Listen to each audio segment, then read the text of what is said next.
Morgan. Your time in Toronto is up, buddy. At least, that's what the streets are saying.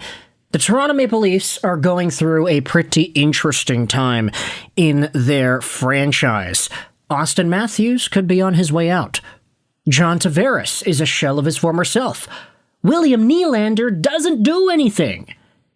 And then you have Morgan Rielly, a guy who, maybe in retrospect, probably should have been given the captaincy all the way back when, but a guy who today is now trying to be the emotional heartbeat of a heartless team.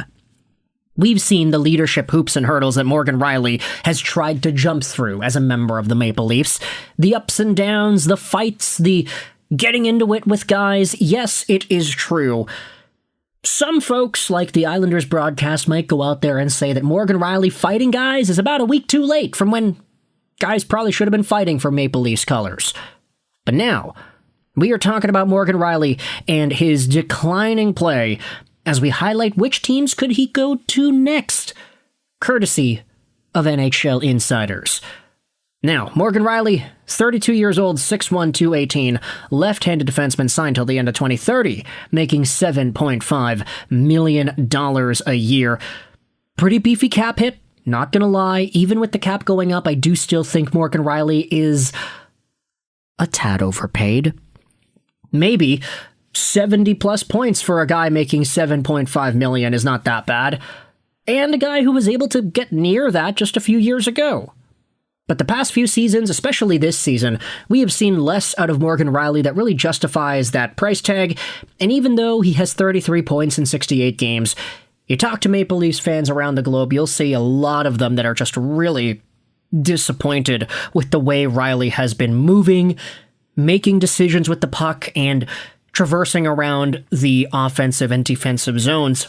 It hasn't been a good season for Morgan Rielly, and with that said, if the Maple Leafs go through some sort of a seller-type phase, we could look at some other options as to where it is he could find his next hockey home.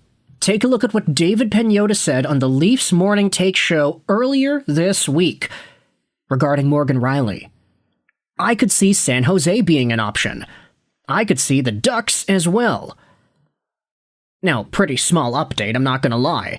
But I do think that there is word to go out there and talk about these teams. For example, the San Jose Sharks right now are on the up and up. They might not necessarily be playoff material, but Macklin Celebrini is leading the charge. You talk about a guy who is shaping the way the entire league plays the game. Macklin Celebrini could be what Sidney Crosby was 2 decades ago in modern times. Will Smith, William Eklund, Colin Graff, these guys are looking pretty nice. You have Kiefer Sherwood, who got signed over there, and he is going long-term. That's a pretty good pickup. He's going to provide some veteran experience, some leadership, and some goal scoring. Not to mention Pavel Regenda, Adam Gaudette. You have guys that can score, and you have young players that look like they could be on top of the world anytime soon. This lineup is also missing Tyler Toffoli, who is currently out day-to-day.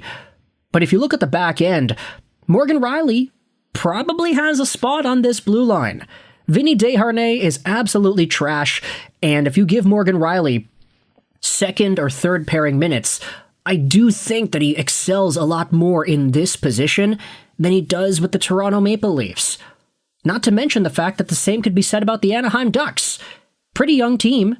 They've got Leo Carlsson, they've got Beckett Seneca, they've got Cutter Gauthier. By the way, 30-plus goal scorer Cutter Gauthier. That's amazing. Yes, Mason McTavish is playing in the fourth line, but still, guys are going out there and doing their jobs properly. There's some veteran experience on this Anaheim team as well. Chris Kreider, Mikael Granlund, to an extent, Troy Terry. Do I want to say that? Nah, I think Alex Killorn is a better example of that. And then on D, you have all these guys whose futures are not guaranteed. Lacombe, pretty good young player. Jacob Trouba, experienced old guy. John Carlson, experienced old guy. Radko Gudas, experienced old guy. And then you have Pavel Mintyukov, whose future with the Anaheim Ducks isn't even guaranteed. That guy could get moved, who really knows? But Morgan Rielly on this blue line would also have a pretty nice fit on a second pair.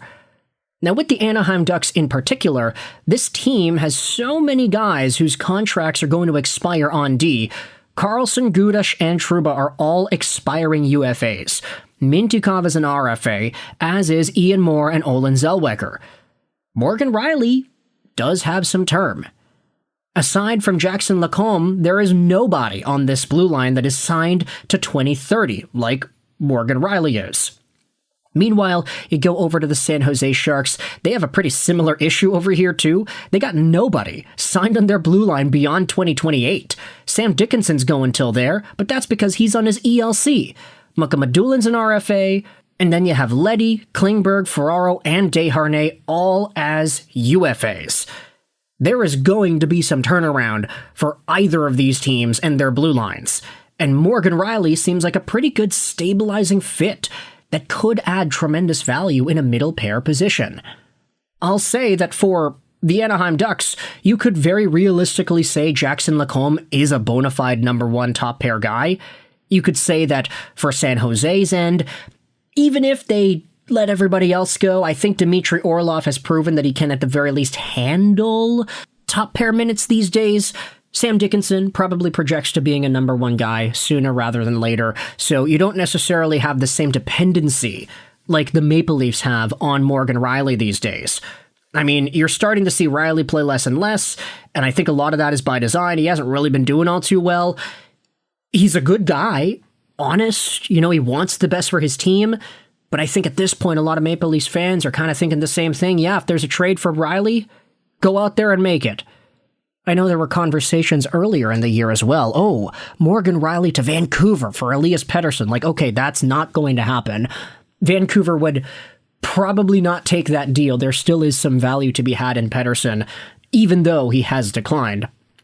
But when it comes to San Jose or Anaheim, I want you to let me know your thoughts in the comment section below. What is the trade package that gets it done? Rielly's a pretty good win-now piece. He's 32 years old. If the Ducks and the Sharks want to remain competitive into the next 2-3 years, Rielly actually helps out with that pretty well, especially if you give him sheltered minutes in a middle position. You don't put this guy on the top line. I don't think he's that good anymore. Yes, he was a 70-point guy of yesteryear, but that was almost a decade ago, believe it or not. Morgan Rielly, the future is coming.